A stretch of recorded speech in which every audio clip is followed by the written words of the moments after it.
Okay, so for this video, we're just going to focus on the first-time home buyer. The IRS defines a first-time home buyer as somebody that's living in a home and has lived in the home for 3 years that they do not own. It does not mean that you can't have owned a home in the last 3 years. If you had an investment property or a second home, maybe you had a home on the ski slopes or you had a home in another state, but you didn't live in it as your primary residence, you're still a first-time home buyer. So as long as you didn't live in a home that you owned for the last 3 years, you're a first-time home buyer. The tax credit has been extended, as you probably know, and the deadline, the new deadlines for that is that you have to be under contract on or before April 30th of 2010. You have to close on that property on or before June 30th of 2010. There are income restrictions to this rule, to those that are eligible for the credit. That information and a whole bunch of what-if questions is available in a form right below this video. There's a link to a PDF form that'll give you all the answers you need to have. In addition to that form, some additional information here.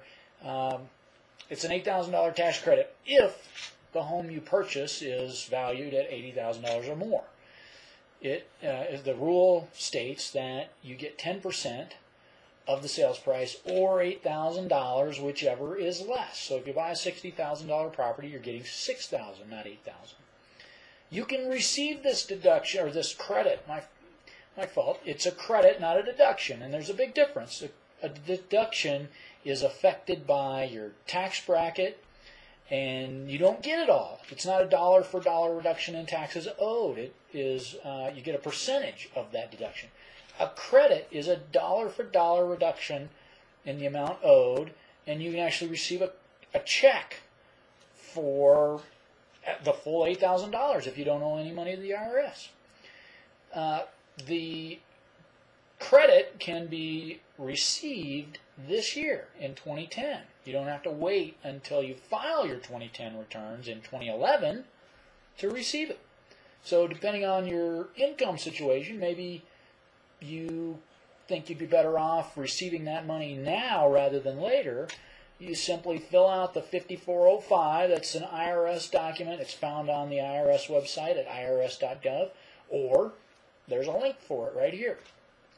Fill that form out, add it to your tax return, and send it in. If you've completed your transaction after April 15th of 2010, then you file an amendment to your return and send that 5405 in.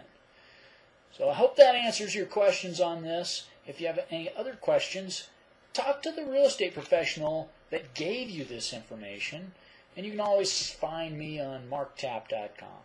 Take care.